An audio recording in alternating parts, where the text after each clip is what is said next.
Hello, hello, hello, everybody. Oh my goodness. Okay. It has been more than a minute since I've gone live. It's 1 week away from Christmas. And so I really had to think about having this conversation today. If you don't know me, my name is Elnaj, and I am a professional life coach and identity reimagination mentor. And the conversation that wants to be had today is about the quiet quake. Now, if you have been following me, you will see that my work is mostly focused on women over 40, high achieving women who are finding themselves in a space of either the quiet quake or forced reinvention. And we're going to be talking about that next week. But I think the quiet quake is such an important conversation to be having just before Christmas, because this is a conversation about what's going on the inside, not the outside. So I'm going to try and keep this light whilst being very real here with you. When I think back to even 5 years ago, my life was completely different. Not necessarily from the outside, but man, did I have a different experience on the inside. See, I was born alongside a generation who came into a consciousness of fear, into a consciousness of not enoughness, into a consciousness of we have to be superwoman, the good girl, the high achiever. We have to tick all the boxes for us to prove our worth, that we are enough. What a sensational time to be born into, because I do believe it's our mission to heal humanity from this not enoughness, from the fear consciousness by the choices that we are making. And as a high achiever, if you look on the Enneagram, the emotion that drives us is shame. And woof, I felt bucket loads of shame. I felt shame about things that went easy in my life. I felt shame for things that weren't what they seemed in my life. So on the outside, I was a powerhouse woman. I built 2 really successful companies. I had 2 kids. I had the husband. I had 2 dogs, 2 cats, a hamster, a couple of goldfish, and I think that there was a canary at some stage as well. So I was living the dream. But the quiet quake is the thing that happens on the inside for a woman, where you wake up in the morning with dread because you're not feeling fulfilled. There is the guilt and the shame that goes around with that, because you should be counting your blessings. And man, you have so many things to be grateful for. But all the achievements, they don't feel enough. You never feel enough. I remember every time I would set a big goal, like a huge goal, and I would work my sweet ass off and achieve it in miraculous times, spectacular. I would achieve the goal with the expectation that when I achieve this goal, then I will have arrived. Then I will feel on the inside the way that everybody is experiencing me on the outside. Then. And every time I achieved the goal, I would just go, oh, is that all there is? Okay, well, I don't really feel different. I don't feel more accomplished. I don't feel more badass. I don't feel more powerful. And secretly, my personal life was a shit show, to say the least. I was in a highly dysfunctional marriage, and I carried so much shame around in me because of that. Because what would they say if they really knew that I'm not perfect, that my life is not perfect? And how the hell can I not fix this? I'm a coach. I'm in the business of helping people live extraordinary lives. But yet I can't fix this thing. And so there was so much shame in me for that, and shame for how I felt about it all.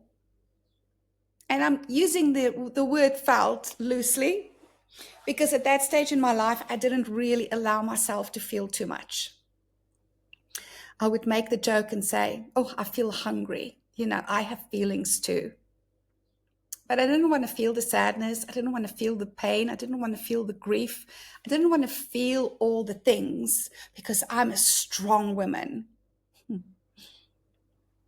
I've come to know that strong is the exact thing that keeps a woman away from her power. And that's a conversation that we can have one day as well. The quiet quake is when life looks spectacular on the outside, but there's a lack of fulfillment on the inside. And it sucks, I have to say. Now, I have been blessed to have experienced both the quiet quake and the forced reinvention or the disruption that we're going to be talking about next week. So I've gone through both of these.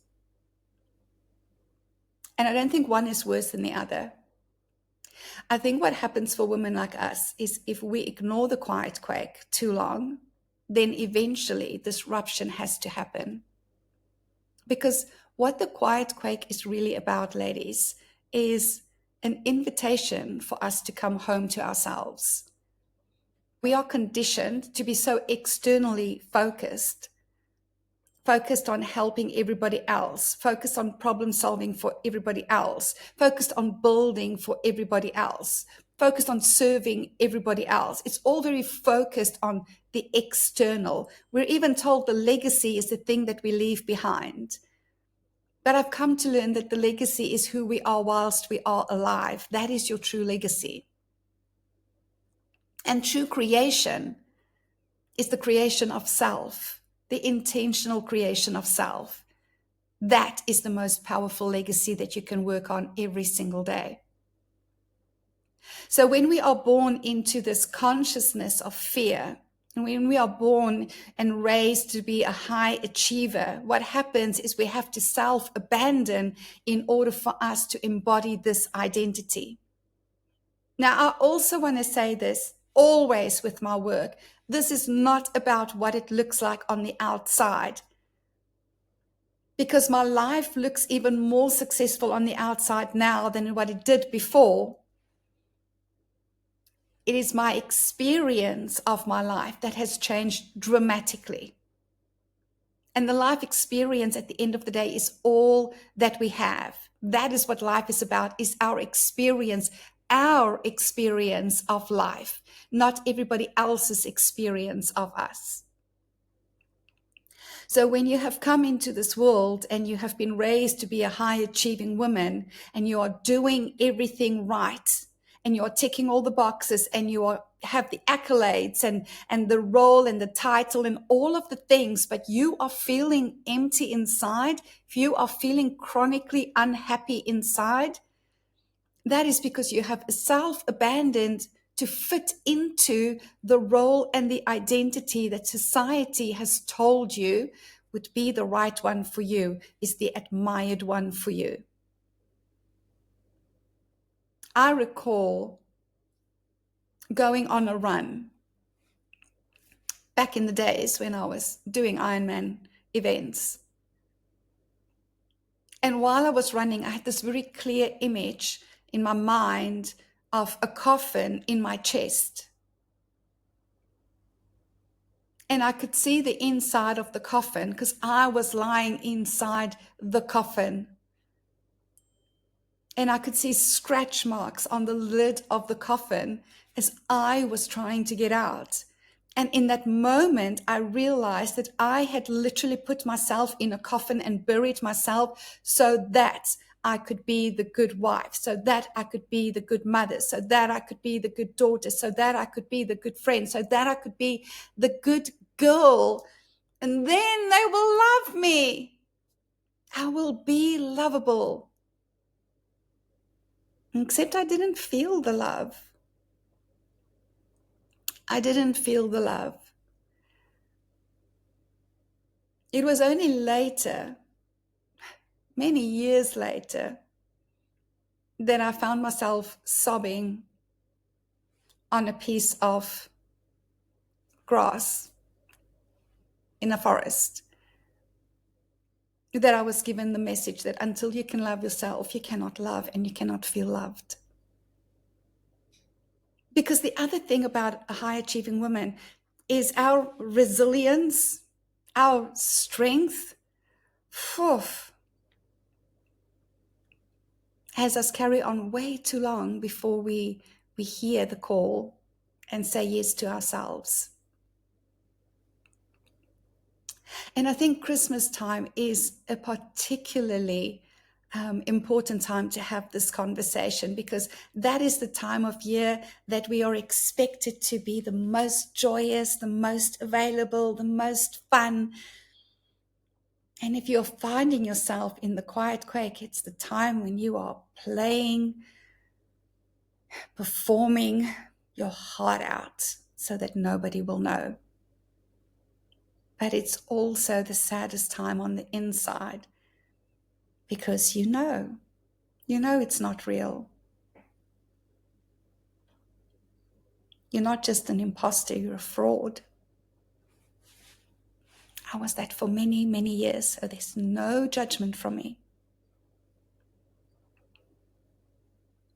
So we are being called at the moment to come home to ourselves. We are being invited at the moment to stop focusing externally on the strategies and the fixing ourselves and all the freaking labels. There's nothing wrong with you, darling. There's nothing wrong with you. You're not broken. You don't need to be fixed. You don't need to buckle up and become better. No. That is still fear consciousness. You see, divine consciousness, creator consciousness, is that you are perfect. You've just forgotten a little bit how beautiful and perfect and brilliant you are. You have fought so hard to fit into the categories that everybody else has given you, that you have just stopped being your true self. But that's okay. That's okay. Everything just starts with remembrance. It starts with recognizing. It starts with reclaiming yourself. So there's a lot to be said on this topic. But I just wanted to have this conversation to let you know that you are not alone and you are not crazy. And no, this does not have to be your tomorrow. If you are going through the quiet quake right now and you want some support, then reach out to me and let's have that conversation of what it could look like. Women Reimagined, which is starting in January, is created exactly for this. Because I want every woman to wake up the way I wake up now, just feeling so in love with myself, with my life, feeling so loved by the people in my life, feeling so loved by the universe, living in a true state of joy. Does it mean that my life is perfect every day? No, because life still requires us to have contrast, and that's okay. I'm good with it. And maybe if you're not ready to have the conversation, but you just want something to do, my advice would be romance yourself a little this holiday, truly. Even if it's just in the way that you serve your coffee to yourself in the mornings, even if it's the way that you light a candle whilst you're journaling, whatever it is, bring the feeling of love back into your life. And so often romance is the very first step into rekindling the love. I really hope that this has served you today. If you know of another woman who's going through the quiet quake, who would find value in this conversation, please share it with her. We are all in this together. And the more women who choose to remember at this time, the faster we will heal this planet. So until next week, have a glorious holiday in whatever you are celebrating. And remember, you are the artist and the art. I'll see you next week. Cheers.